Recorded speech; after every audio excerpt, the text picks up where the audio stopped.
Fleurissement du féminin sacré, partie 7. Message reçu le 19 septembre 2017. Que se passe-t-il lorsqu'un homme et une femme ou un couple fait l'amour?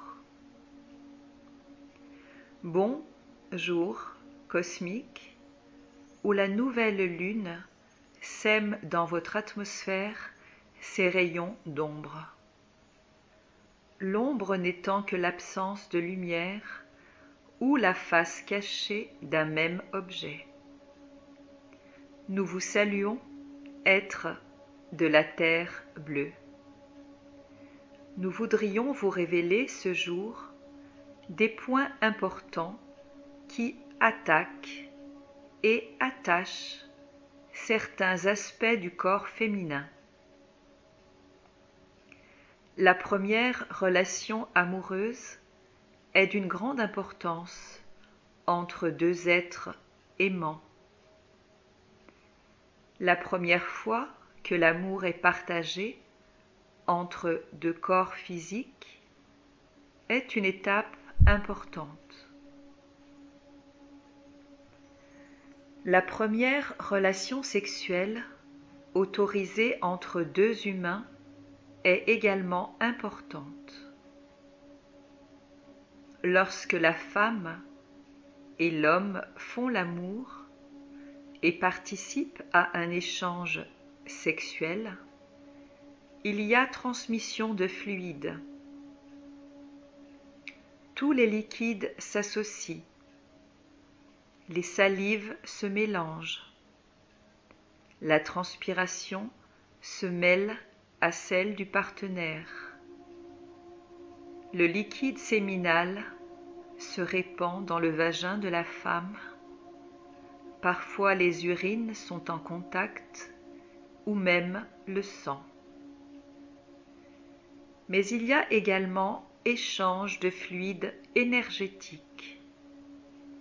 Les corps subtils des partenaires échangent des informations et des connaissances respectives.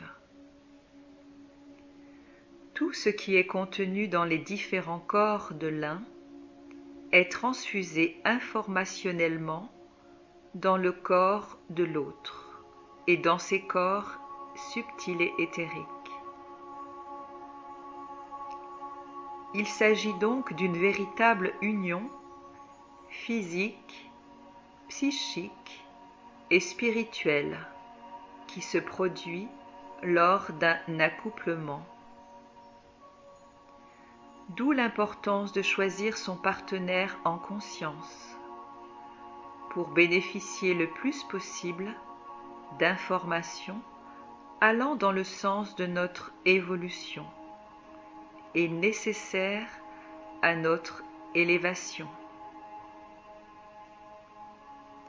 Les pensées de l'autre vont influencer parfois notre comportement si la maturité de nos pensées propres est faible.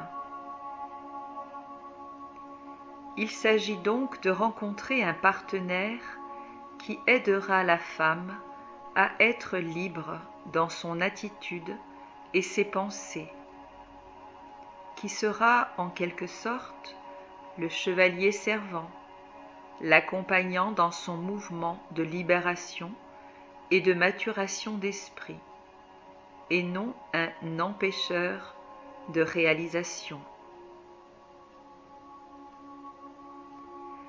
D'ailleurs, toutes les relations amoureuses et sexuelles laisseront des empreintes dans le corps entier de la femme et de l'homme, dans tous ces corps subtils.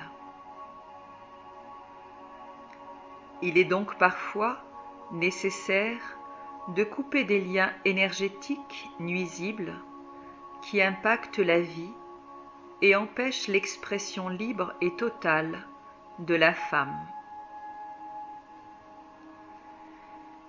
Toutes les croyances et les pensées véhiculées par l'inconscient collectif à propos de la femme sont également impactants sur l'aura de chacun.